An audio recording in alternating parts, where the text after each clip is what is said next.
Hello, dear listeners. Welcome to another episode of Reckless a Talk, our TTRPG interview show where we sit down with some of our favorite writers, players, GMs, and streamers to get to know a little bit more about what makes them who they are.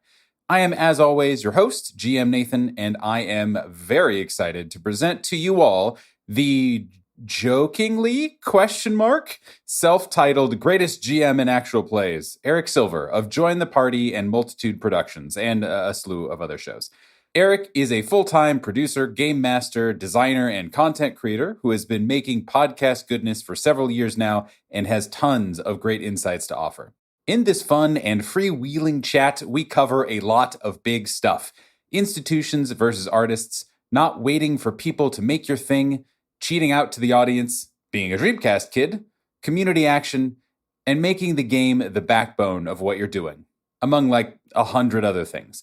This interview was so much fun and has much to offer new and old creators alike. Mostly, it's just filled to the brim with passion that is absolutely infectious. Please be sure to check the show description to hear more about Eric's variety of shows and games and links to manga wikis, and enjoy the episode. See you next time.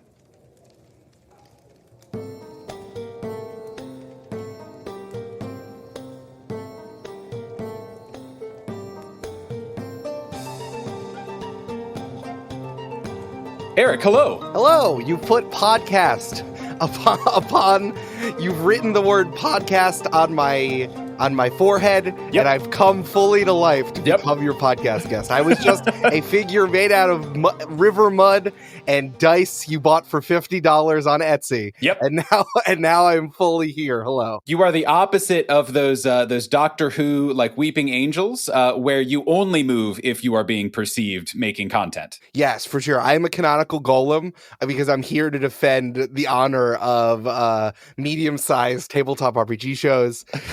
There was one Jewish writer on the show who managed to actually get this in. So I'm happy to have sprung to life here for you. What more noble cause is there than medium-sized to smaller-sized podcasters, especially of actual play content? Well, super excited to have you. Thank you for being here. Thank you. I'm so happy to be here. Nothing makes me happier than having conversations like this, especially because, like, at this point, tabletop RPGs, the actual play genre is an actual artistic medium. Yeah. There's 5,000 million movie podcasts. I want to go into it like Blank Check does on Charlie Chaplin. I need to talk about the actual plays like that and analyze it. That's what we're here for, baby. Like that's the juice. That's the whole thing. But before we subject the listening audience to subscribed to this podcast. It's not subject. We're pouring the good treat. It's like we're throwing treats. That's true. To instead of like it's not crunchy food. It's not even wet food. It's like wet food adorned with like bacon bit treats. They know. They want it. Well, before our beautiful podcast before our beautiful podcast listeners gobble up all of the delicious content that we are about to serve them, let's set the stage here. Hey, Eric, who are you?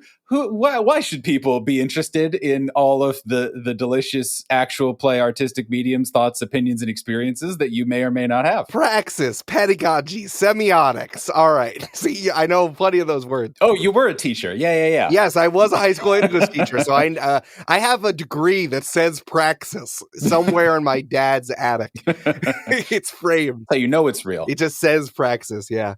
Hello, I'm Eric Silver. I'm the Dungeon Master / Game Master of Join the Party, actual play podcast that we've been doing for 5+ years. We started the show in 2018, and I got into tabletop RPGs with the boom of 5th edition. So I'm sure we're going to end up talking about this, but I am truly one of those people who, when 5th edition came out, the wave happened even before the actual play wave. The beginnings of it, the tide was receding, getting ready to slam us all with the tsunami, and I was just in the water waiting there because I was waiting for it. I'm also the head of creative at Multitude, which is a podcast collective, studio, and ad sales provider. And I also produce 3 other shows.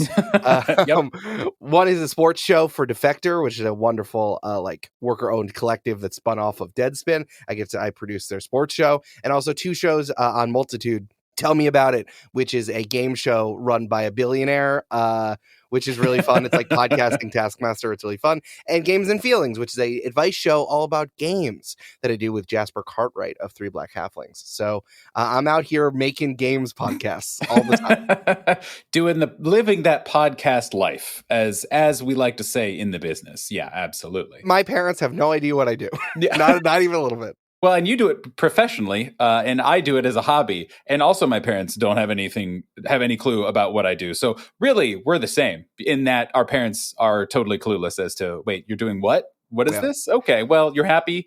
Great, sure. My mom lives in Nashville, and I took her to a live show of the Adventure Zone probably in 2019, and it's like a rather famous live show, and my mom extremely did not know what was going on.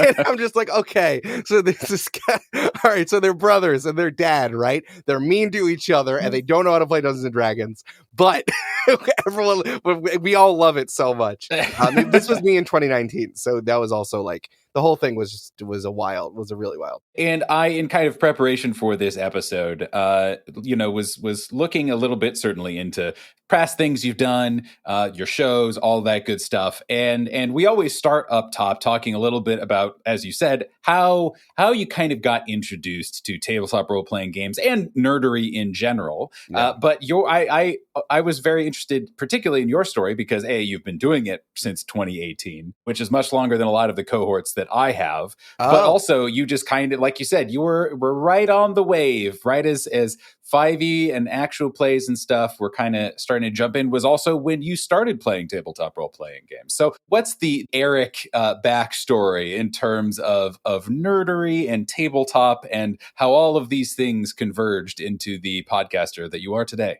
For sure. Let's put a sepia tone filter over this so we demonstrate it's the path.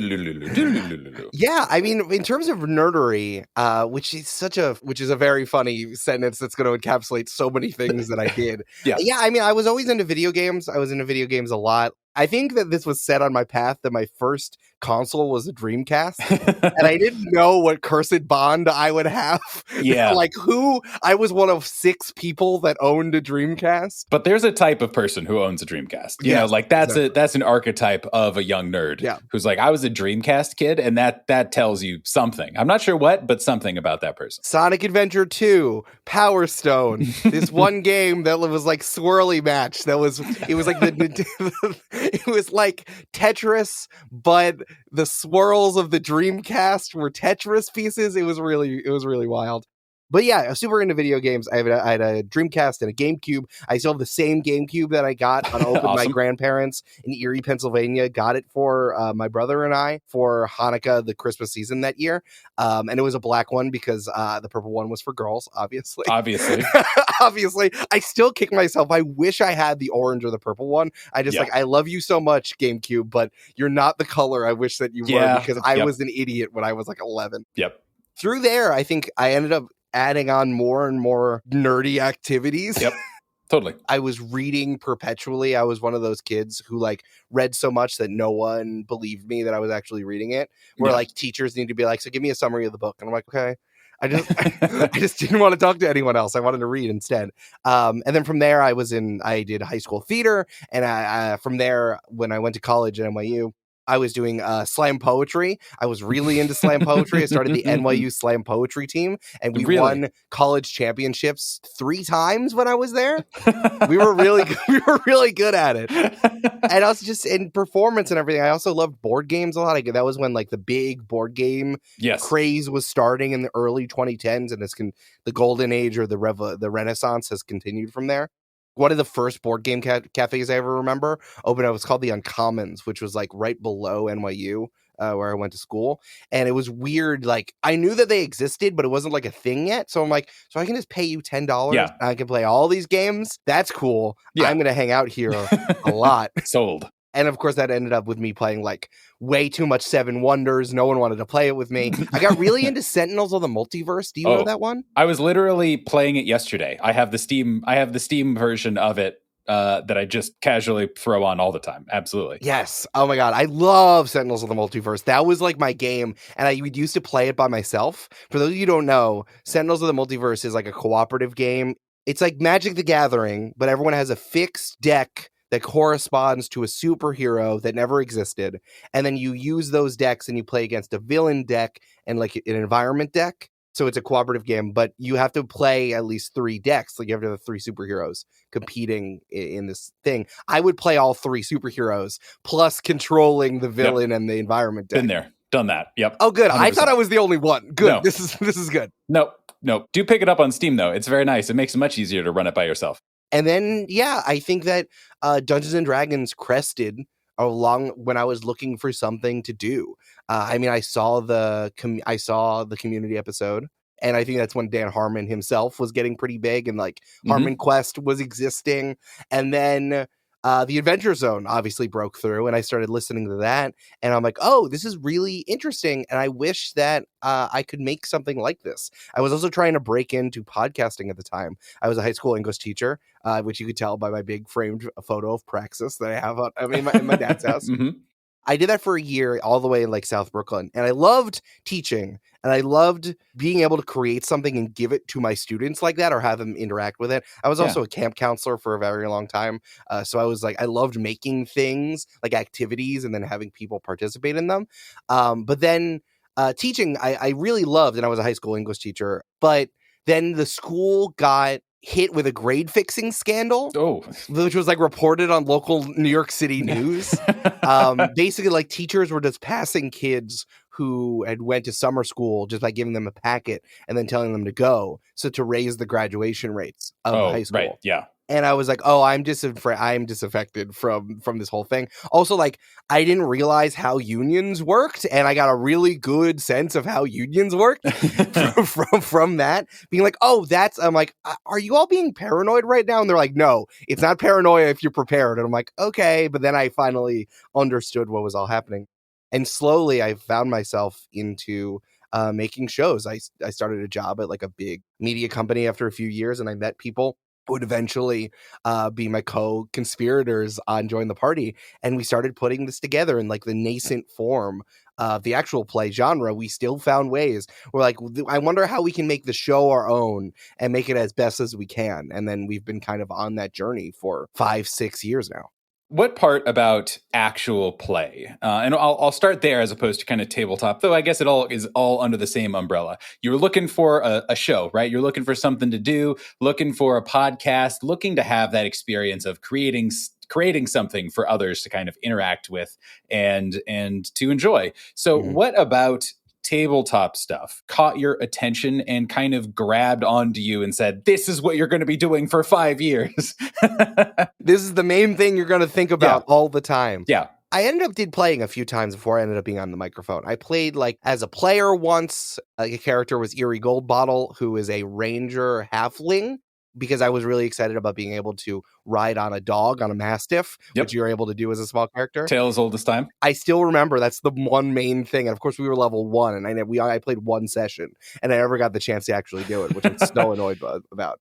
The thing that I end up thinking about the most, which I think is something that I've been on a journey with since I was 23. I think that moment when the school got hit with the grade fixing scandal is I realized that all art and all institutions and all companies, as this extends into business, are made by people. And it's not some monolith that has always existed, that has no cracks in it, that is just, it is what it is. I think that's why people make institutions in the first place, because humans are fallible, but things cannot be questioned, right? But you realize that as Alucard might say, a man is nothing but a miserable pile of secrets. A company is nothing but a miserable pile of people who work on the thing and then hide and then like use that as a shield. I thought that I was just a teacher in a school, but the school was being propped up as something that, like, the principal wanted to look good and like turn around a quote unquote failing school because it was in South Brooklyn, and public school funding was still terrible even like 12 years ago. The entire time I was like, I wonder if we can make something that's helpful for others. I wonder if we, by coming together as a show, as a piece of art, we can do something and give something to someone else, and we can put our values forward. The things that we want to happen, we can make them happen. All we have to do is do it, instead of using like the institution to stop us here. I think the big thing that I've been thinking about, especially in how Wizards of the Coast and Hasbro has been treating the game of Dungeons and Dragons, the game has nothing to do with the people who own the IP. And I need people to understand that.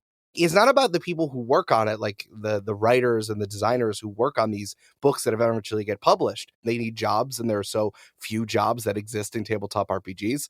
But at the same time, is like the institution begs to be inextricable from the game. And I think that's where we get into problems, where we allow an institution that has their own power, that has its own things to get in the way and like do the things they want for money, control, IP, whatever that means. It's interesting that you kind of started talking about art and ownership of art and who owns the thing and who owns the stories and who owns that sort of thing. When you were putting this together, not to jump too far ahead, did you kind of already view it as this is an artistic medium? Yeah, 100%. When we had our first recordings of Join the Party, we made a whiteboard that had rules we couldn't do. We didn't want to make references. We didn't want to. The main thing, just for us to remember what was there. Like, yeah, we wrote down all the character names so that we would remember. But we're like, let's try to keep all of our jokes in world. There's no reason for you to bring in a pop culture reference that only a certain number of people are going to understand, especially because this was 2017, when it was still like all Chris Hardwick, all Will Wheaton all the time, where it's like, if you did not consume the same small group of 80s movies, then you're an idiot and you're not going to get anything. You're not going to understand everything I'm talking about, and this isn't for you. You know, I don't really care about Star Wars. I don't really care about Star Trek. And even Chris Hardwick would just super dunk on me if he had the chance, you know? And at the same time, it's like, I don't understand any of your Christian references. I don't understand so much of fantasy stories right now. It's another way to leave as many people outside in the cold as possible. Yeah. In order to get a job in so many places, you extremely need to remind the hiring manager or the boss of their son or their younger nephew or cousin. And I think that there's so many people who can stand arm in arm and be like, we're not going to take this bullshit anymore from the people in power, from this very specific group of people who exist for the content that's made for them, that we should all be standing side by side instead of trying to step on each other like a bucket of crabs to try to get that one sliver of power offered for them. Obviously, I can't speak on behalf of anyone else because I'm a cis straight white man, but I deal with this in terms of Jewish stuff, but we're all in this together. Is pretty much what I'm saying is like, it's a trick that the people in power have put on everyone, that we're fighting for the one, that everyone who's not incredibly on the inside is fighting for one sliver of acceptance, and then we should all just be making our own shit. And I think about that more than ever. And we're thinking about art, and we're thinking about how we make this stuff in a creative medium that has some money involved. And it's wild just seeing how the bucket of crabs is like, just to call yourself a D&D influencer, you will step on how many people to get on to step on top of that stuff. And it's something that we end up talking about all the time. I think that I saw, and I think that Amanda and Brandon all saw that this was an artistic medium that was going to exist inside of podcasting. Another artistic medium that I care about deeply and I spend all of my time thinking about is like, if we don't start working and doing exactly, saying what we're going to do and then doing it, then we're just kind of going to let the medium change under us, and we're never going to be able to support the other people who we should be standing side by side on. It's interesting, and this is, this is obviously 5 year into your podcasting journey, Eric, kind of talking about these things. Before you say this, the biggest difference is that now I want to say this in the first 15 minutes of the podcast instead of like an hour in. Like that's the biggest change that I've been trying to get to after 5-6 years. But please go ahead. No, I was going to say, is that something that you said in the first 15 minutes of creating the podcast, of saying, hey, it's important for us to carve out a space and tell the story that we want to tell, and and not leave people out of the story as much as possible, so that we can ensure other people have room to tell the stories in the way they want to be telling, and ensure it's not a monolith. Yes. Is that A, accurate? And B, is that something that you had a sense of when you guys were starting? Or is that something that has kind of been developed as you've been kind of marinating in the space and seeing tons and tons of podcasts launch and stop releasing and relaunch and continue and all that? The two things I can say, the first episode of Join the Party started, one, with a gay wedding. Yep. In our fantasy world, which was always fun, which was incredibly fun to do, and just like throwing out a royal wedding like that. And the second thing was that those episodes came out with specific audio tool tips, like for you that where we stopped the show and would jump in. We had a specific tooltip version teaching you how to play Dungeons and Dragons, which I still, after 6 years, I have not seen something seamlessly that teaches you how to play D&D. I know that there are like talkbacks. I know that there are videos and articles, but I haven't seen anything else than what we've done. And I'm sure it's out there. And if you have done it, please keep telling people this exists, because I don't see it. And I wish it was more of using the actual play form to actually make people understand how to play. Much like doing a tutorial in a video game where like you come to the corridor, there's like a wall there, and then a tooltip comes up and says, equip your weapon to break through the wall. And then you break through the wall. I have not seen that happen. So it was something we were always concerned about, of like teaching people how to play to widen the net of people who could enjoy the space in the game. And then of course trying to make everyone feel included. I think about a lot about the forms of stories. Good vanquishes evil and overcomes is such like a type of story I don't care about, because I think it's like a very sort of like Christian parable thing that I just don't understand.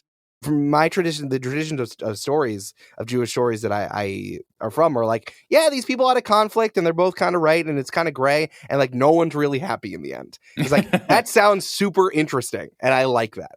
Being able to bring that storytelling, I think, tradition to the stuff that I do is quite fun. And I like being able to tell the stories that we're able to do, whether we're talking about like a fantasy setting, magical realism, superhero story, like a summer camp, or what we're doing with like a pirate story with plant and bug people like we're doing now. The way you're talking strikes me as there is a clear vision, and certainly now 5 years in, there still is. But even at launch, there were things you guys wanted to prioritize, things you wanted to say, things you wanted people to experience.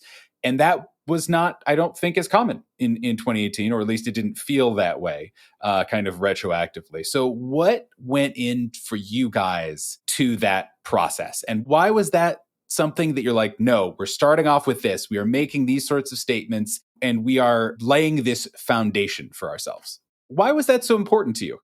Honestly, the creation of Join the Party was the backbone of what we do now on Multitude.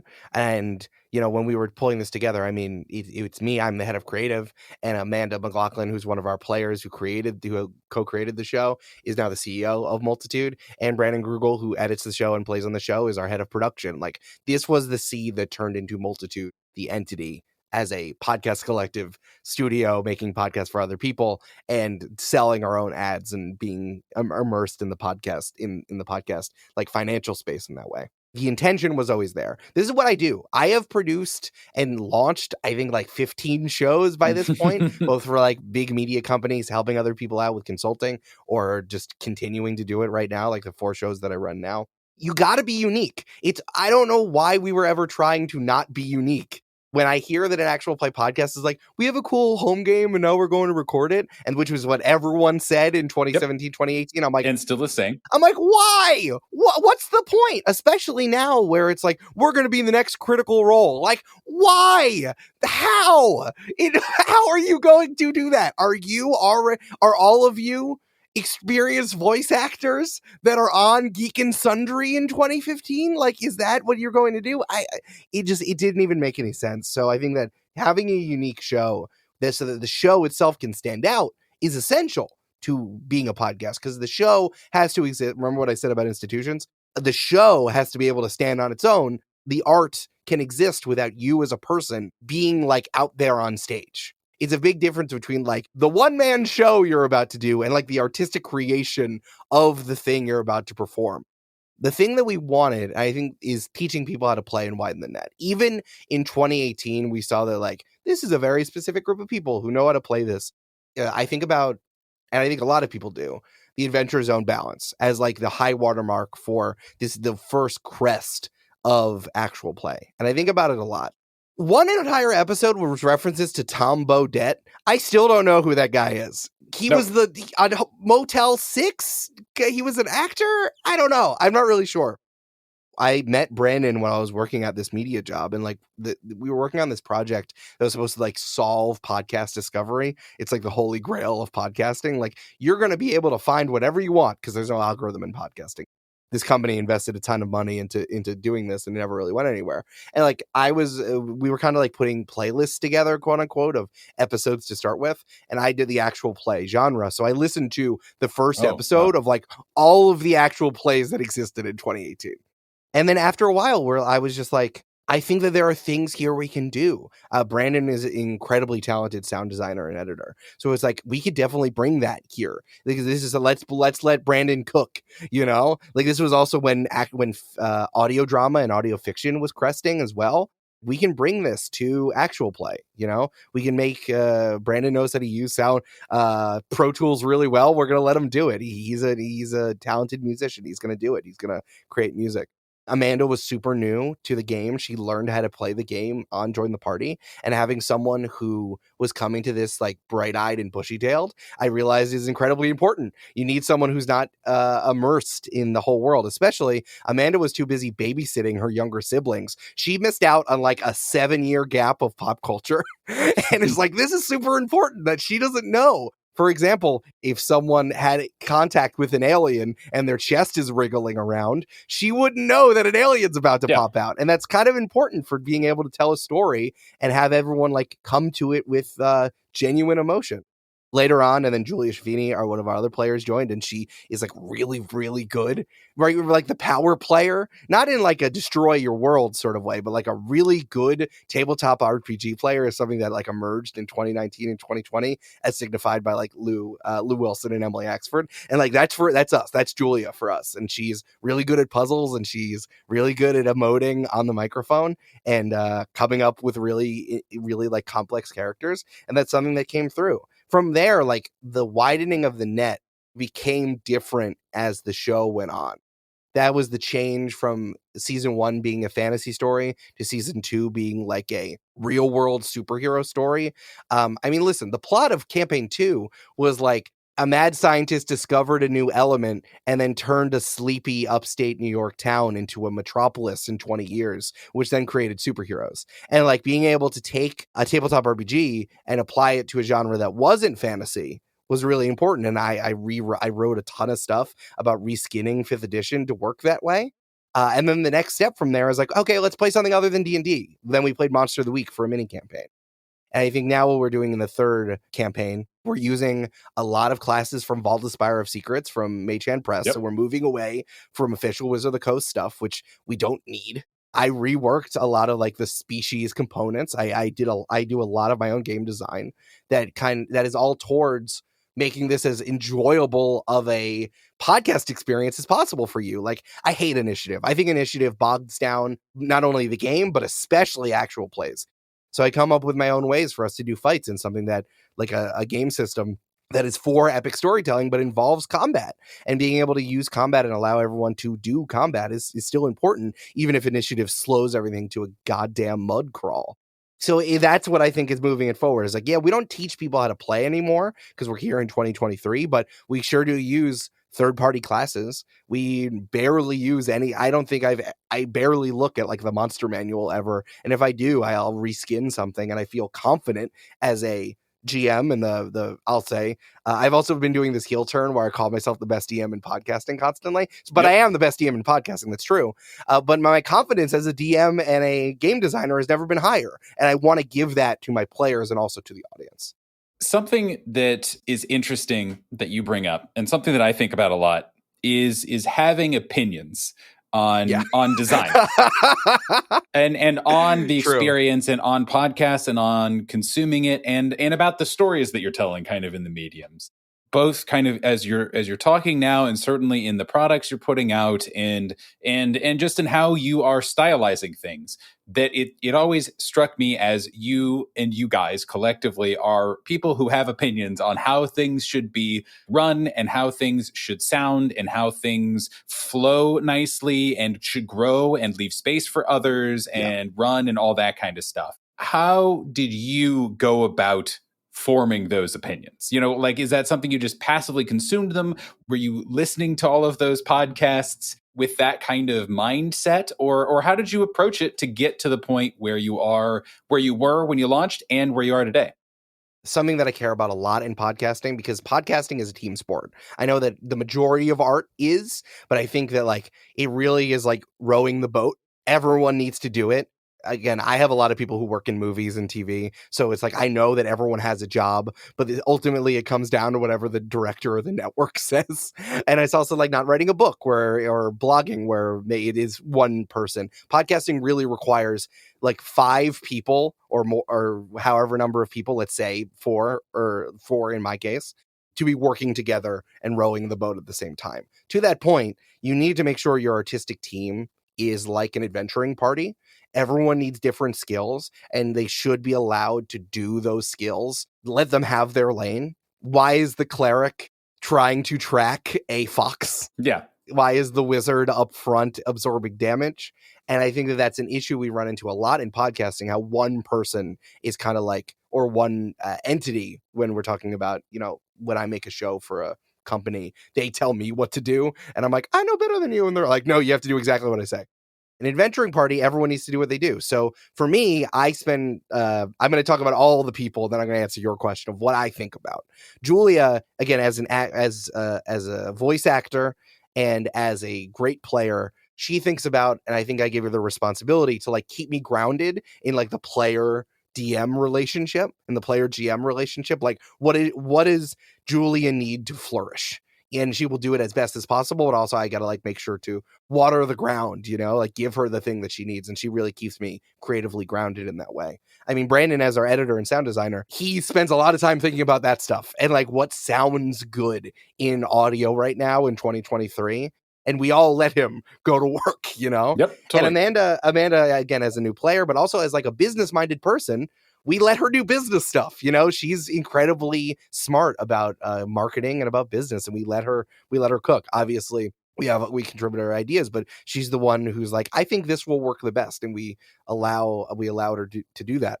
For me, I spend a lot of time thinking about like, what are tabletop RPGs for? I think the actual play is an incredibly interesting genre in that like we're not doing long form improv. That stuff existed in podcasting already.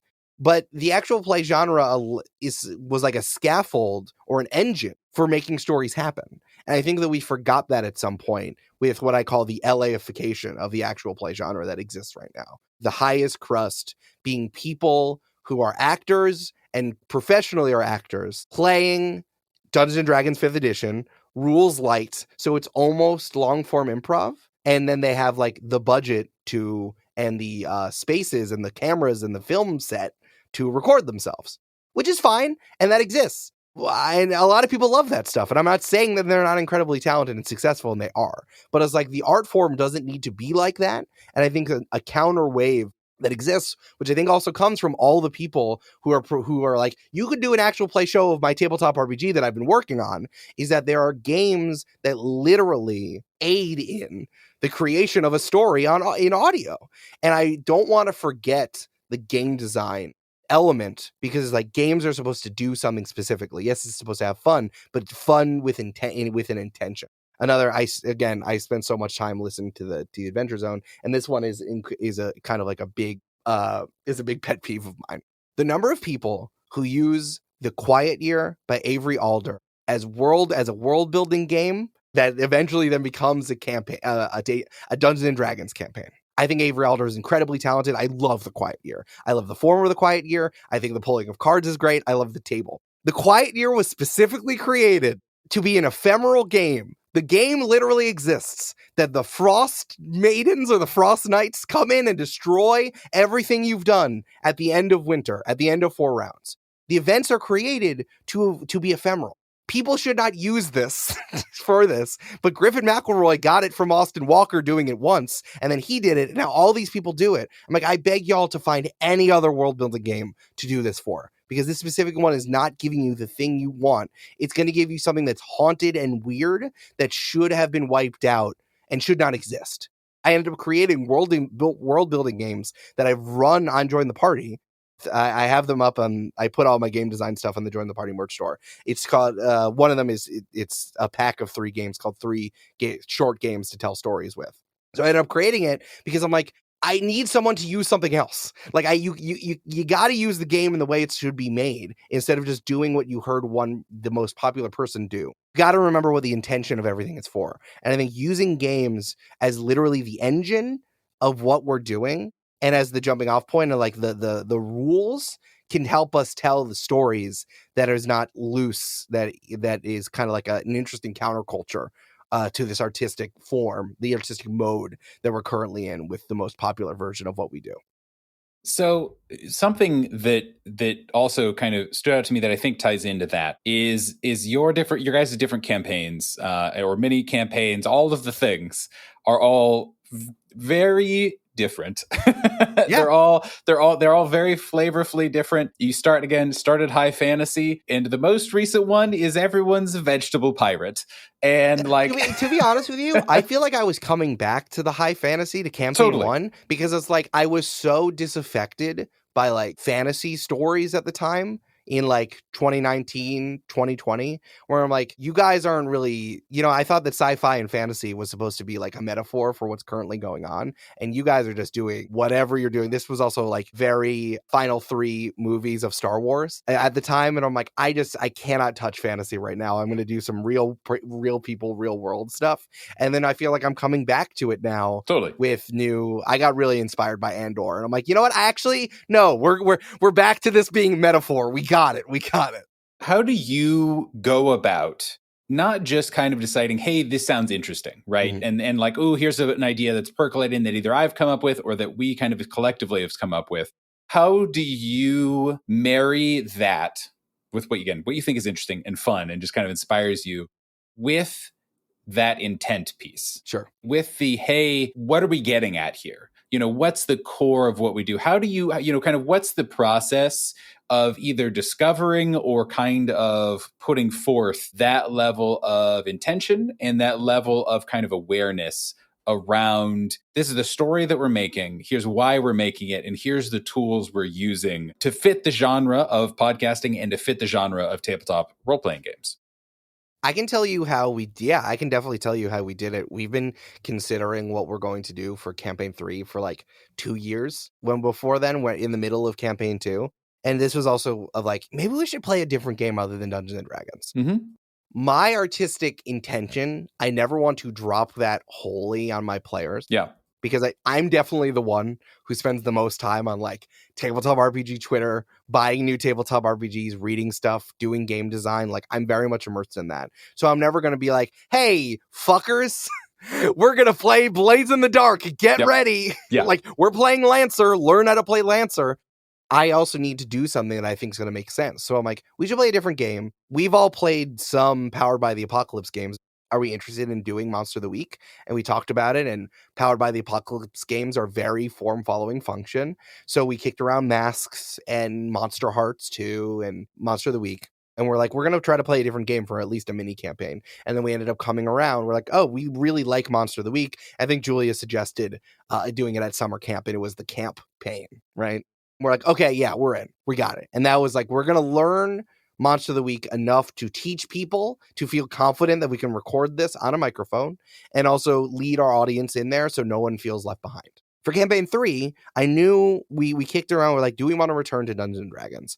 And I think that we all came to this conclusion together that it's like, this is just a game we love that we've been playing for 5 years now. And the company of Wizard of the Coast and of Hasbro does not own the game. They don't own everyone's experiences at their own table. So we're going to do what we're going to do. And this was also very much around the time of like, I'd met a lot of these third-party creators at PAX Unplugged.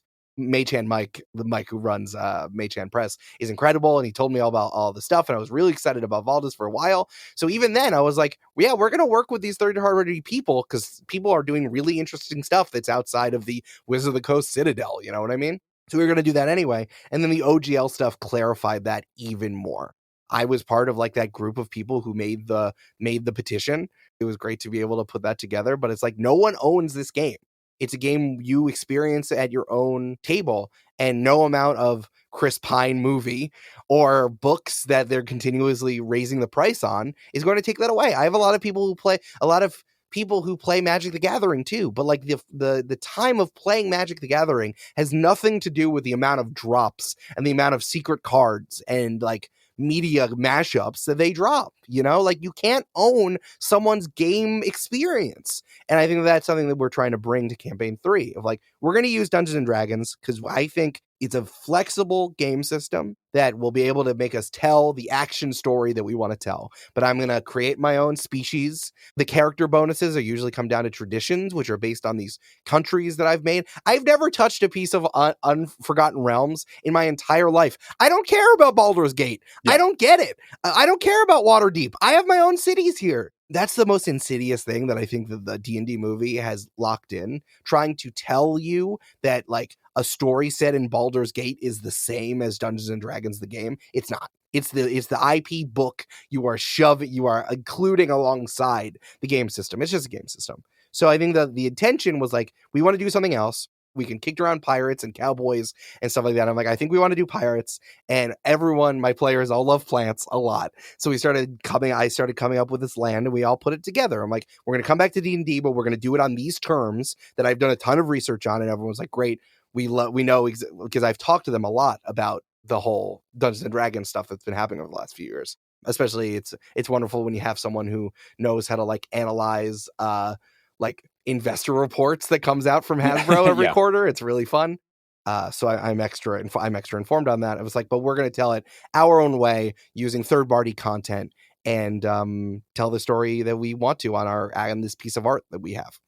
As I'm sure you know, obviously a lot of kind of online discourse, I think rightfully in TTRPGs, is, hey, there are games for the thing you want to run. It doesn't have to be D&D 5e. Yeah. And I find that certainly to be true. We have a lot of non-5e players and creators and writers and stuff on this show all the time. And I think generally they are correct. For the vast majority of people, there's just another game out there that could just capture this vibe or this genre much better than D&D in terms of what is in the books and what is kind of like just pick up, play, it's easy, there you go.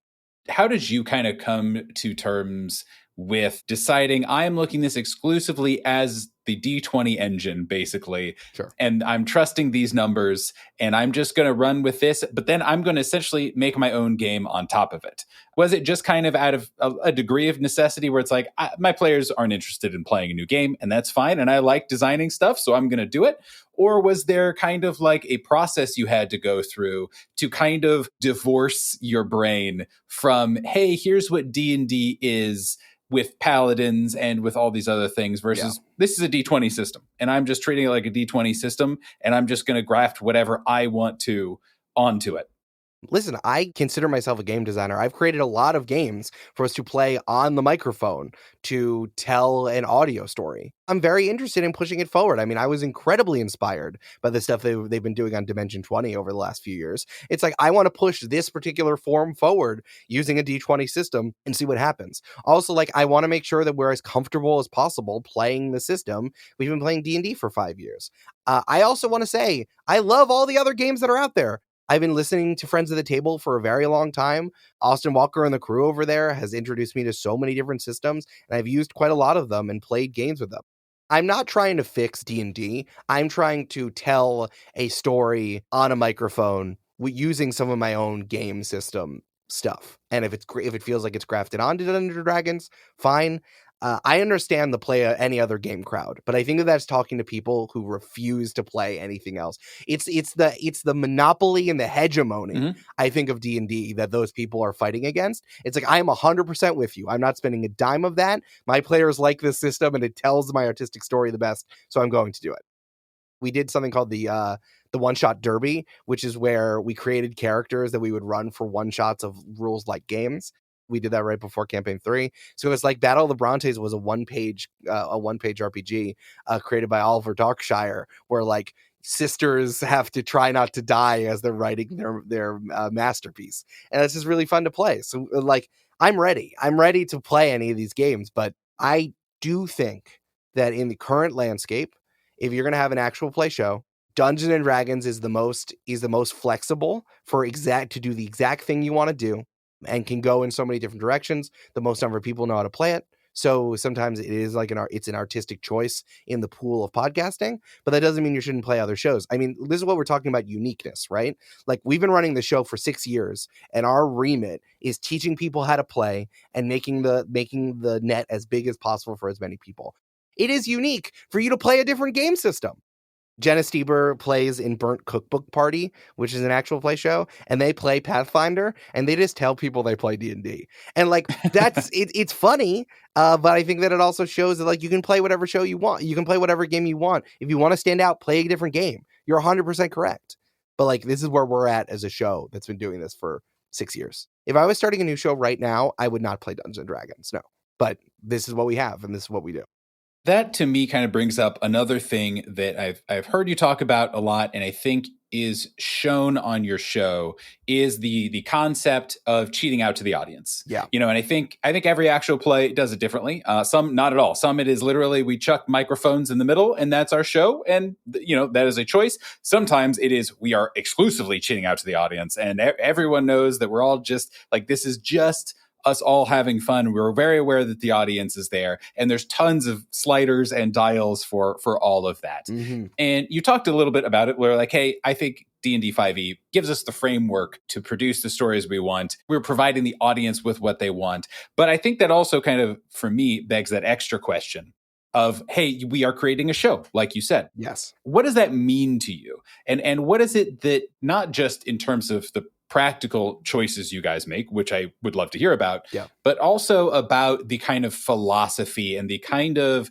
mindset that goes into, hey, we are not just playing a game, and we're not just playing a game that we enjoy and therefore making it sustainable and nice and something that we can connect with and get excited about, but we're doing so in a way that is authentic and accessible to the audience. Mm-hmm. So as you guys have kind of made that part of your core design philosophy, what does that mean for you guys? And what might it mean to anyone who's listening and who might be trying to consider that for themselves?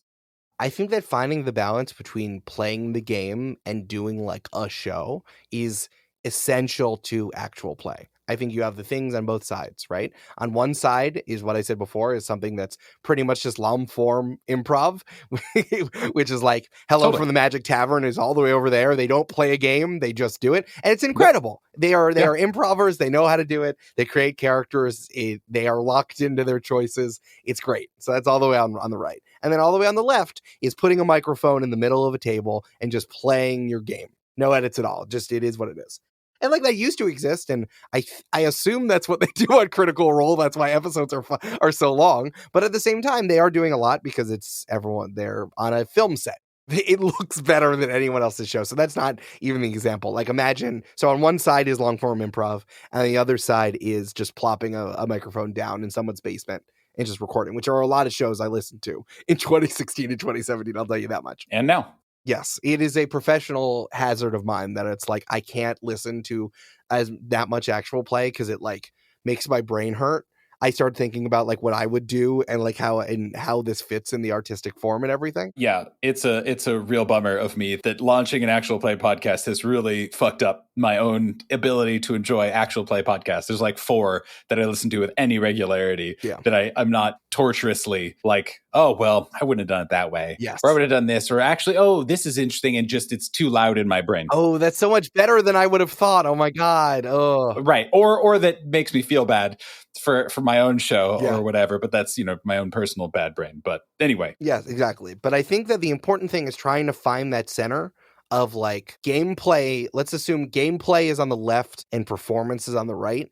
The actual play genre, I feel like, should be squarely in the middle, and not like centrism in that way, but it's like both things are equally important, and we got to put a lot of time and energy into making sure both exist. Listening to people actually play the game instead of like editing out all the thinking and supposing and like working out of a plan. I like hearing the plan, them coming up with the plan together, making sure you don't throw out the rules 100%.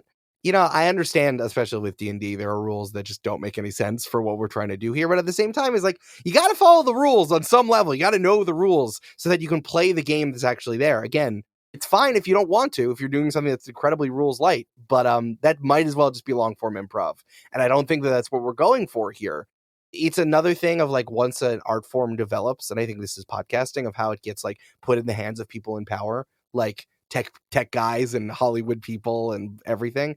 And it's like, well, no, I thought that this was something that we could all do. And I think the thing that we can do that grounds it in the hands of the many is like, remember that the game is the backbone of what you're doing.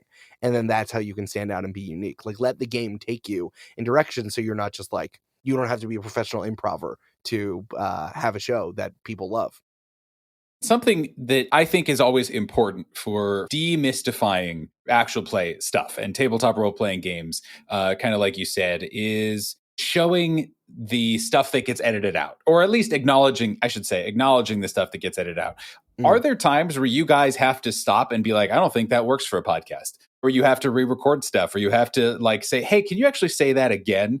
Because I know that happens on our show a good amount, is like, hey, this is what you just said. It's great, but it's not going to translate to a podcast. So can you say it a little differently, or can we come back and re-record that later or something? So what goes for you guys in terms of the kind of actual boots on the ground execution of, we're making this a game-based show, but also we're making it a show? Like what's kind of the making the sausage portion of that for folks who might be interested? Yeah, I mean, we definitely do retakes. We definitely like set things up. We talk about things off the microphone and set it up as best as possible. I think that like this, I always think about the pre-production of any show is where you put a lot of work into it so that the production shines. You gotta be as real as possible on the microphone. Like the microphone's there to capture what you're thinking and feeling at the moment. So you want to be as free and ready to have fun as possible when you're playing. But at the same time, it's like, I don't want to say that things aren't as composed as you think they are, but there is composition. Yeah. I mean, that's literally why we have the after party. Like the after party exists as part of the remit of teaching people how to play, was like, we were going to talk about the gameplay behind the episodes that we just recorded. And like what I was thinking, what the players were thinking, how it all came together. So yeah, that's why it exists in the first place. So I 100% agree. But at the same time, there's also like a thing about actual play being a magic trick.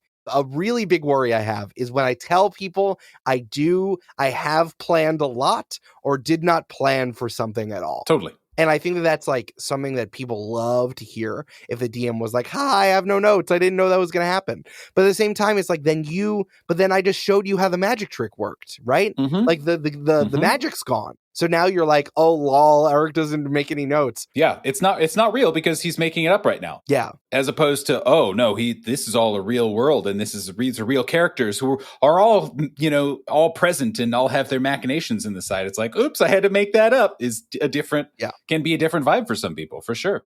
So it's just a hard balance to find between that. I think also, like, I try to hold myself to, I heard this somewhere, I don't even remember, is like I try to hold myself to the level of, don't plan more than half as long as you think you're going to play. Yeah. So if you have like a 2-hour session, you shouldn't plan for more than an hour. But at the same time, I'm creating a show. I'm creating a fantasy book at the same time, and I got to write all this stuff down. Also, I'm a game designer. I got to design some games here. I love having games and within games. I love using all the tricks that you can do at a session to make it extra fun for people, or using the D20 system to your advantage, or playing a different game inside of a game to make sure that you're doing the thing that you want. But I do put a ton of work into other stuff. But it's hard. It's like, when I know what's going to happen, sometimes I don't need to plan anything because I want to see what my players do next. Yeah. Because I can't do anything until I see what they do, right? Actual play or tabletop RPGs is all call and response. I do something, then you do something, then I do something, then you do something, then I do something, then you do something. And then sometimes I'll drop in an extra thing to make it narratively interesting. Yeah.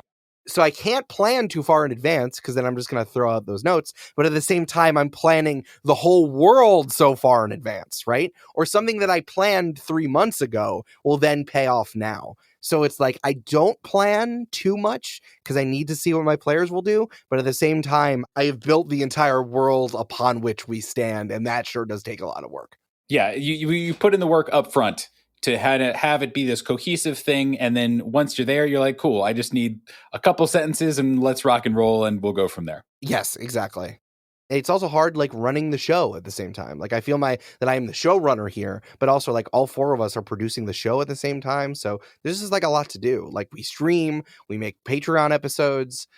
We have to we're marketing the show at the same time, and also I'm producing 3 other shows and doing that for those as well. There's a lot to do. So it's I like being able to put as much or as little work into what I'm going to do for the next session. Yeah. I want them to know what I did, but at the same time, I'm realizing more and more that I'm actually just revealing how a magic trick works. Yeah. Now everyone keeps sending me that one meme. Do you get this, or this one Instagram reel where it's a player steals a DM's notebook and opens it up and they're like, "It's empty." Yeah, and I'm like, you misunderstand what I'm doing here, sir. Yeah, exactly. Just because I'm not showing you my notes in a hardcover thing doesn't mean they don't exist, but also it's complicated. Yeah, it's all up here. I think about that shit all the time. Yeah, exactly.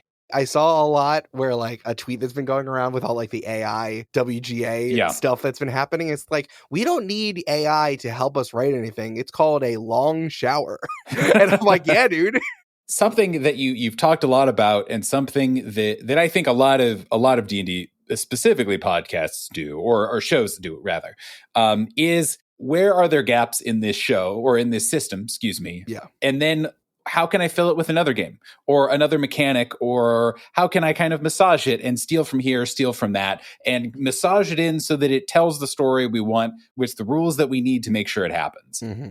I'm going to do the thing that I very rarely do on this show, which is ask for specific examples. Woo! but only because I also am someone who thinks a lot about, okay, what is 5e? What can 5e do well? What does it not do well? What are the gaps? How is there good, fulfilling ways for me to bring stuff in from other places and just kind of graft it on seamlessly as much as possible and just keep things moving in a way that is entertaining to the audience? Of course.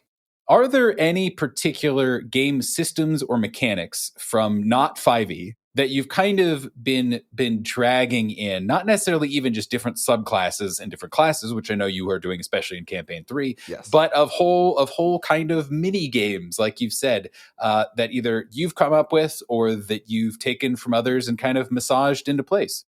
Yeah, I mean, let's start with those world building games that I referenced, 3 short games to build stories. I created this game called Bro, You Had to Be There, which is about being able to tell a story that happened somewhere else that someone's telling to your main PCs. And that one was really fun. I did that where a group of people got kidnapped by a big bad, and then it was told by an impressionable 21-year-old back to the PCs, and they using the game, I didn't just tell it to them, we came up with what happened together, which was really fun, using some tables and some prompts. So the world building stuff is something I care about a lot. I think understanding, I mean, this is kind of simple, but the mixed successes from Powered by the Apocalypse games is really important, especially in terms of I think that the D20, the biggest flaw of the D20 system is 1 is a massive failure, and 2 to 9 is bad, and then 10 and up is a success. There needs to be a little bit more flexible. Also, no one likes it when you say, nope, you can't do that, you messed up. You can do it, but it fails miserably, or there's a massive problem, or using a mixed success of this happens, but only for a short amount of time. It's not explicit, but I think it's something that I keep in my head a little bit more. I've been trying to say DCs out loud a little more, which is a trick I picked up from Brendan Lee Mulligan, which I really love, just so that everyone kind of knows where we're at. Again, what I love about a 2d6 system is that everyone knows that 2 to 6 is fail, 7 and 9 is mixed, and 10 up is a great success. I'm only able to really add this mixed success stuff in after playing Monster of the Week for 20 episodes with my players, so that they understand what's going on. They're still players, so it's one of my Brandon suggested, he was oh, well, maybe if I get 2 below the DC, maybe it's a mixed success. I'm no, that's not how a D20 system works, and I know you just want to succeed more because you roll like garbage. Is no, a D20 system has hard numbers. The point of the reason why there are so many numbers on the D20 is that each one has a 5% chance, and it's not squishy like a 2d6 system, which has the beautiful bell curve that we all know and love. The point is that you can roll any one of those numbers equally, and that number needs to exist in the way that it is. We're not looking for a range nearly as much as we are with a 2d6 system, but I think that understanding what consequences happen when you roll something is very important. It also reminds me that more often than not, I should probably just roll contests, that's easy. Yeah. And that's just like so much, it's so much cleaner and clearer. Yeah, is who was the biggest number? Easy. There we go. I learned that from Kids on Bikes. That's another helpful one, is like the difference between a contest. It's really helpful, especially if you want to try to resolve some combat outside of and slowing everything down to a crawl with initiative. I also want to talk a little bit about genre and story. Yeah. And really more specifically, just to get your personal insights, what are you talked early in this episode about kind of some of the stuff that you're not interested in story-wise, things that don't excite you.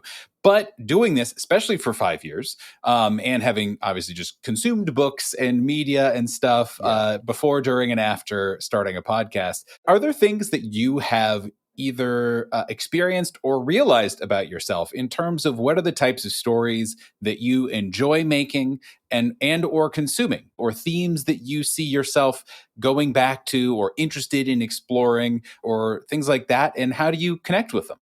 Yeah, I think I can use some things that I've referenced throughout this conversation. I think I was really inspired by Andor to return to a fictional world that I made. Like I said, I think this was also like I had read Name of the Wind books, and I'm like, Patrick Rothfuss really said "not all men" multiple times explicitly, and like allowed his Mary Sue to like have sex with an awesome sex fairy for like 100 pages, huh? And I was just like really kind of burnt out on the fantasy medium, especially this was also like when everyone started doing high fantasy as their first campaign in actual play. So I'm like, I want to move away from this. I was also like, this was the tail end of Marvel, of the big Marvel push. So I'm like, I love superheroes, but I know there's something a little bit more complicated we can do. And I also love slipstream and magic realism fiction. So that was something I was really attracted to, which is why we ended up playing so many games with real people, like not fantasy species and races and stuff. Yeah. But at the same time, now I'm come back. Like Andor reminded me that, like, you know, Star Wars was only bad because J.J. Abrams boofed it so hard, right? The thing that I wanted so much, which I got from Andor, is like, what is it like living in a world that has an empire? Yeah. Where there are actively rebels and space monks powered by love fighting against a literal empire and a literal emperor. And I think that I got that from Andor, and I got really excited to do a fictional world again and being able to hop in. Also, shout out to One Piece. I mean, One Piece is a massive inspiration, but also seeing something explicitly about like the world government is bad and holding everyone down. And like, there are different ways of like being someone outside of the norm, which I think is what a pirate is in One Piece. Is like, you know, Luffy wants to be a pirate because he doesn't want anyone to tell him what to do, and he wants to go out on adventures, and other people want to be pirates because they want ultimate power and fame and riches, and they want to hurt others. And I think that I love that spectrum there. It's also something that, you know, moving away from a incredibly like black and white Christian story of good overcoming evil. People, the stories I'm attracted to, I think are a lot of factions coming together, trying to all do the same thing at the same time. It's something that I've learned that from Blades in the Dark. I still have not figured out a way to play Blades in the Dark, but I really love. It's hard, man, and getting everyone to know how to play Blades in the Dark is really, really difficult. I think Blades in the Dark is a game you got to play with the rules, and like Austin Walker and the folks over at Friends of the Table have played some really interesting Blades in the Dark games. But I've read the book over many times because I'm really fascinated by the flashback mechanic, and also I love the circles. The circles are really interesting with me. I really care about stuff happening off screen, because when you create a world, like the players are doing one thing, but like that means that they're not doing the other thing, and that's happening somewhere else. Mm-hmm.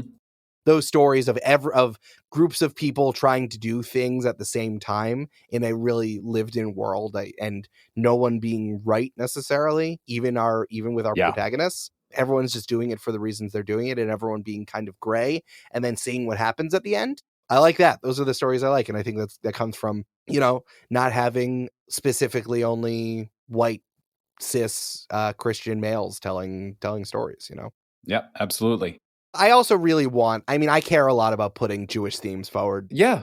I'm standing arm in arm with all of the other people who are doing the things for their specific version of representation. Like Three Black Halflings is incredible. The stuff having on Transplanter is incredible. Asians Represent, it's all incredible. I'm just trying to do that for Jews because, like, I think about it every so often. This struck me at one point. I'm like, has any Jewish person been on like a really well-known actual play thing? I thought about it, and like I used my Jewish geography of seeing if I knew anybody through stuff, and it's like, yeah, there's some, they're half Jews and stuff, but like no one explicitly talks about it, when like there is so so much lapsed Catholic stuff happening on all of the major actual play stuff that like I need someone else to create a religion who's not a lapsed Catholic. You know what I mean? Yeah, and that was, I think, one of the last things that I did really want to kind of talk to you about. Again, one of, in that I have 8,000 more questions that are there. I'm here, man. Nathan, hit me. I love this. One of the last things I wanted to ask was bringing yourself, your experiences, your background, your culture, your Jewish heritage, your just kind of your worldview and your experience being yourself. That is something that you obviously just talked about, but also I know that is something that comes up a lot in the games, has come up in other interviews, and is clearly something that is very meaningful for you and something that you've prioritized and something that you really push for. What drove you to make that kind of almost stand, of saying, hey, this is what I'm bringing to it. And these are the stories that are important for me. And this is how I want to explore it. But also, what has it meant to put that out there and be here 5 years later where people are listening to it and are connecting with it? And you're able to kind of bring that authentic self to it and have people respond to it. Yeah, I mean, it's a good question. I think the thing that I realized is like, I can't wait for someone else to do it, or I can't wait for someone to put their hand out and bring me up, because the reason why they're in power means that the thing that they care about is there. You gotta do the things you care about and do it loudly and do it obviously. You can't do it subtly or quietly and hope that someone will notice. So I'm just trying to be myself and do it out there. I still don't see, religions that aren't reskinned Catholicism, whether those religions are good or bad. I still don't see, all heavens are Christian heavens and all hells have the Christian devil in it. And the stories are always good, triumphing over evil and it being clear cut, and it ends with a resolved ending. I still don't. That's all that's out there, and I just wanna do it. I want it to exist, so I got to put it out there is ultimately what it comes down to. And I'm doing that for myself, and I'm trying to do it for Jews, and a lot of people are doing it for seeing their own identities out there. And I think that's awesome and important. When you wait for someone else to put their hand out and bring you up there, I think that sometimes I feel like it's just going to be there to be like tokenized or to check a box off. And I feel for the people who've had to do that, but I also understand that like you can't turn down a great opportunity if it comes to you.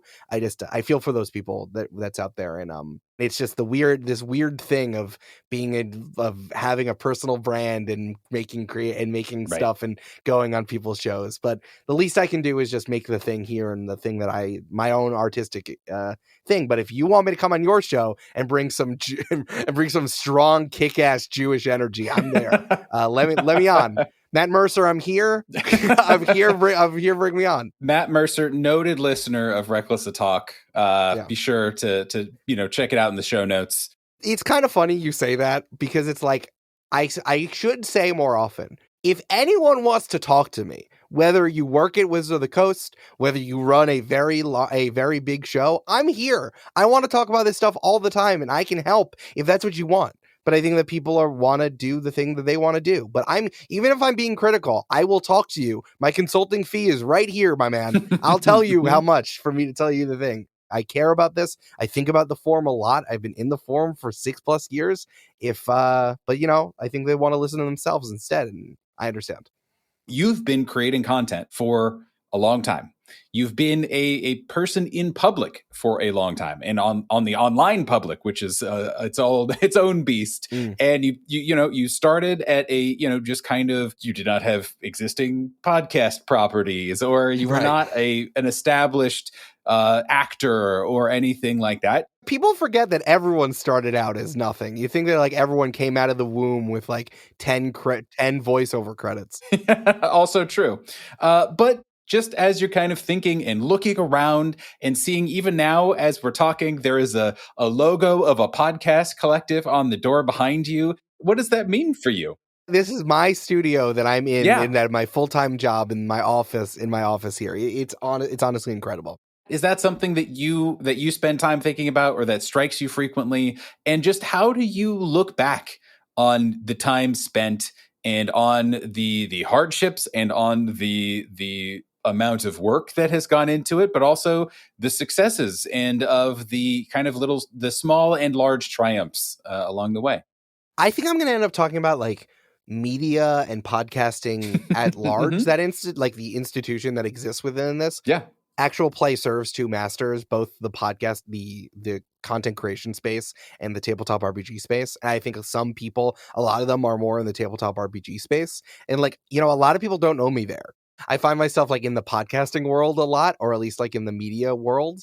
I love coming on these shows and I want to be in the tabletop RPG space more. I guess because I wasn't on streams or whatever. I see all these streams. I'm like, who are these people? How do you all know each other? Do you all live in LA together? I don't get it. I look at this more from the media angle. When I got out of college, I used to work at this blog at NYU called NYU Local. Think about like a student newspaper, but we were like Gawker instead of like a newspaper. Yeah, got it. And, you know, there were all these jobs that were going to be there. Like we could all go work at Gawker or the Village Voice or at Jezebel or something, right? Or at the Bustle Media Group. And all these existed. And like, oh, I was going to go into blogging after this. And then like in 2012, all those jobs disappeared. Everyone's like, there were never any jobs. What are you talking about? There are no jobs. And it's like the ladder was pulled up behind us in terms of media, at least living in New York City. You know, I wanted to be a journalist, but I didn't know how. And I thought, and it was all kind of gone by the time that I got out of college. All the people who are part of Multitude is like, we found our way into podcasting, even though those doors were closed to us. Like we didn't work at any public radio stations, and like those private podcasting companies didn't exist yet. So it's like through hook or by crook, we didn't have any mentors. We just kind of learned how to edit and how to record and edit ourselves. And we figured this out. Like, thank God I met Brandon at that job because he taught me how to record and edit. And then I actually started my job in podcasting. Being able to leave and starting our own company and allowing people to make money and have this be their real lives, their real jobs, is incredible. It's a really nice feeling. We're constantly like vying for respect and notoriety and for people to listen to our shows. And it's constantly you're making stuff, but I also love making stuff. No one's going to lay me off, Nathan. It's something that I can tell myself all the time, especially as so many places have been hit with layoffs. Both like in the media space and in the tabletop and in the and Hasbro laying people off and podcast companies laying people off and absolute rip to Waypoint, which I will miss deeply as just like destroying an entire games arm of Vice. But Vice is going bankrupt. The whole thing is wild. I truly remember how badly I wanted to work at BuzzFeed. I remember the offices were above a Home Depot in Midtown, and I've been there like a few times, and I wanted to work there so bad, and I applied to so many jobs, and I never got them. And now it's just like AI Central over there. Yep. I think about how happy I am that every day no one can lay me off. It's like things can go under, and we can stop doing this, but no boss is going to tell me you can't do this anymore. I want to shout out all the people contributing to Patreons out there. I think there was a big switch that happened in 2020 where people like, remember what I said about institutions? Like, oh, small businesses are just two people. Podcasts are just people. And then they started voting with their dollars, supporting the things that they loved with $5 and $10 a month. And I think this is only being reinforced with the fact that like so many TV shows are disappearing and HBO Max is now Max and the writer's strike and David Zaslav being a total idiot and his head shoved so far up his own ass. You understand, you got to vote with your dollars and support the things that want to exist. And, you know, join the party. We made the decision to bring Join the Party weekly after a big Patreon drive. And that was really wonderful. And being able to produce 4 shows and to do this as creative and run Multitude, it's nice. It's a good feeling. It's hard, but it's nice. I have bad news. You're laying me off. Oh no. I have a family at home. In a way, in that you have to now in this moment, finally prove your ultimate worth as a podcast guest. Hell yeah. Here on Reckless to Talk. And it pains me to bring to have to bring our lovely, productive conversation of much fun and learning and expression to one of the hardest hitting moments in all of podcasting, the Reckless to Talk lightning round. Oh, good. I thought you were going to make me do ad reads. Good. No. Okay. That's true. That is a different gauntlet and will not be expressed on this particular show. No, it's fine. The lightning round. For you and for anyone who may be listening for the first time, I ask the same questions in the same order to every single person who has ever been on this show. There are no wrong answers other than lies, but that's not really wrong so much as just lame. Yeah, I'm gonna lie my way through this. Again, you can do it, I guess, if that's what makes you happy, but it just seems not fun. Sure. One word answers, totally great. Long-winded responses, totally great. Saying, I don't really have a good answer for that. Check, done. I will listen to whatever it is your response is. I will nod knowingly, not to try to get my chatty ass out of the way as much as possible, and we will just go through whatever the answer is to you is the correct answer. Eric, are you ready for the lightning round? I am 100% ready. This episode is sponsored by HelloFresh. HelloFresh. These meal kits are bad, and we union bust. HelloFresh. Question 1. Is your glass half full or half empty? I'm going to say half empty. I don't think this makes me a pessimist. I think it means that I'm looking to fill up the rest of the glass. What excites you creatively, spiritually, and or emotionally? Do you mean generally or something or something right now? That's up to you. Yeah. This is your space. I am but a purveyor of universal questions for you to mull over and connect with as you feel appropriate. Well, I think that I can give 3 examples. Everyone go watch Andor if you haven't. It revitalized. I cared nothing. I nothinged the Star Wars universe, and Andor brought me back and saw how people feel about Star Wars. Honestly, Andor, absolutely incredible. The stuff I've been reading lately, it's called Delicious in Dungeon, which is a manga about an adventuring party going into a dungeon where they eat all of the monsters down there. Again, it's a really interesting genre, not inversion, but an iteration on the fantasy genre of it being kind of like a cookbook almost, and seeing how cooking integrates itself into this fantasy story and also the world building of the dungeons. I've bought all of them on Amazon. I have 11 right now. I think there are 12. I've just been reading all of them lately. It's really, really good. So I think that the thing that generally is genre stories that iterate on the genre. Finally, go read some poetry if you haven't. I spent a lot of time being really immersed in poetry in the slam poetry I did in the early 2010s. And I forgot about it a little while ago. And then I saw this tweet from Gita Jackson about your favorite poems. And I started reading a lot of them. And then I realized some of my favorites, I remembered them for the first time in 10 years. And I'm like, poetry good. I spent so much time being poetry bad, after being in there in the way that you do. I say all podcasts are bad because it's just the way that I'm in, but poetry good. What does not excite you creatively, spiritually, and or emotionally? The thing that bothers me the most that I've been reckoning with just in general, and I think is something that's happening even more so in 2023, when people can't handle criticism of art they like, when it's something being an all positive zone or a no bummer zone, and then also demonizing the person who is willing to criticize something in the first place. I've realized a lot of people have a problem with someone who's hey, I have a problem right now. It's you're a bad person because you have a problem, and having a problem makes you bad. So, and it's something, as someone who loves pointing out when things are problems, it's something I felt a lot. And I don't know if just people forgot how to interact with humans after being inside for 2 years, but that's something that really, really gets me down. What is your favorite sound? Oh, this is a good question. A sound I love is being on a lake and hearing a loon somewhere. I'm going to go with that. What sound do you hate? The sound of someone being pretentious at me. There's just a vocal register cadence. Yeah, a tone of someone being no. I'm I will shove you in a locker, you absolute nerd. What is your favorite word? Liminal. What is your least favorite word?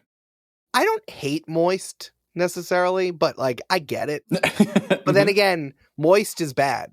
originally when they created the word moist in like Middle English or Old English or whatever it came. It's like they were describing caves. They weren't like, ooh, I love this duck breast and how it's cut. Like they were describing caves. They were describing bad things. Moist sounds like a cave that you can't sit in, you know? I think that's reasonable. So it's not that I hate it. It's that I think moist is a very effective word.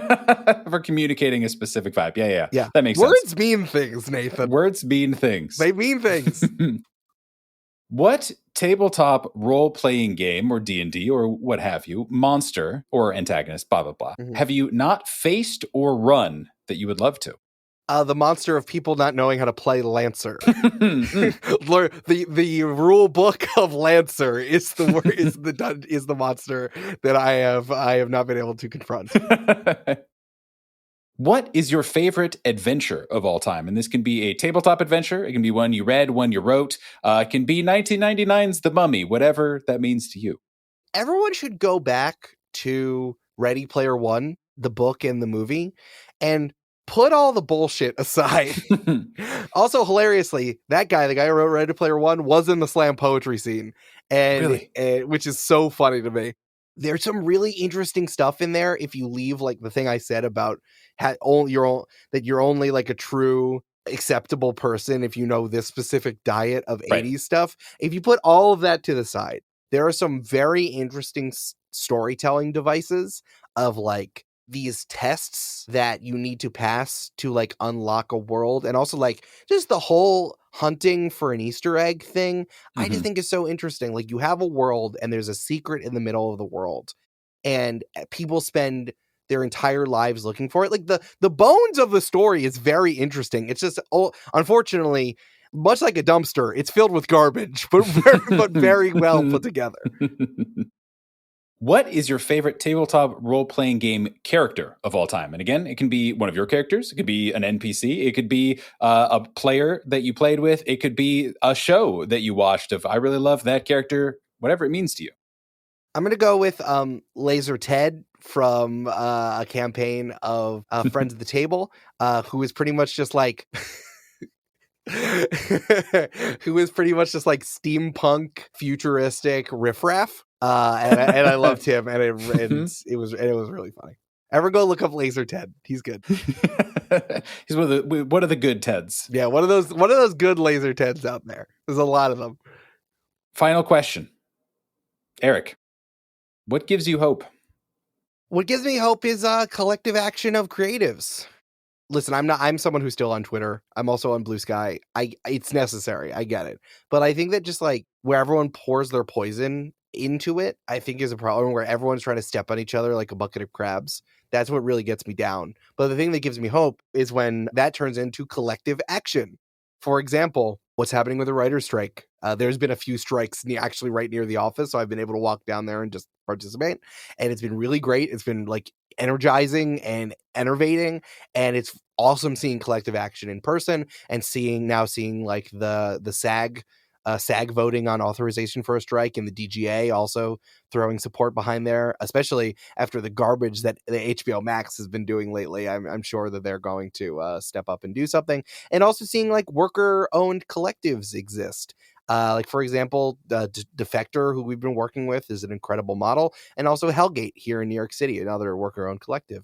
And also like people supported by Patreons, like MinMax is another really great example of this, which is an independent video game outlet supported by Patreon. It's a collective and worker owned, or at least like people coming together and making something. And it's like, oh wait, we can make money and thrive at the same time. Just because you have good values doesn't mean you can't also survive and accrue wealth.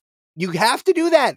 Nothing, you know what makes me happy? You know what gives me hope? I love being a job creator at Multitude. Creating jobs and giving money to other people to work at Multitude is my single favorite thing. We're hiring like a marketing person right now, and I'm looking over the final round of interviews, and I love it. It's so good. It's so great. Eric, congratulations. You have made it through the hellscape that is Reckless Attack and the Reckless Attack Lightning Round. I probably shouldn't, as lead marketer, talk about our interview show as a hellscape, but here we are. It's too late now. I've already said the thing. Thank you so much for all of your lovely insight. But as a reward for your continued survival and for your for your conquering of the mountain that is this show, could you please remind everyone who you have been, where they can find you, how they can support you, all the good things? Absolutely. My name is Eric Silver. I am the best DM in podcasting, and you can find me GMing Join the Party actual play podcast with tangible worlds, interesting gameplay, and people who make each other laugh all the time. You can also check out my other shows if you don't want tabletop RPG stuff, you want games and feelings, games advice podcast that I do with Jasper Cartwright, and also Tell Me About It, which I do with legendary podcast improver Admiral Fi, where it's a game show run by a billionaire. It's like podcasting taskmaster. A lot of fun. And also you can find me on Twitter at L_Silvero, EL_SALVERO. My name, if I was a Lucha Libre wrestler. And you can follow the games that I designed. The majority of them are on the Join the Party merch store, which you can find at jointhepartypod.com/merch. And also Clear Eyes, Full Hearts, which is an sports anime GM-less game that I've created with Misha Stanton, is on my itch page. I was super disappointed that it's like, we just don't have time to talk about GM-less games. GM-less games. Incredible. Good. They're great. Yeah, it's really good.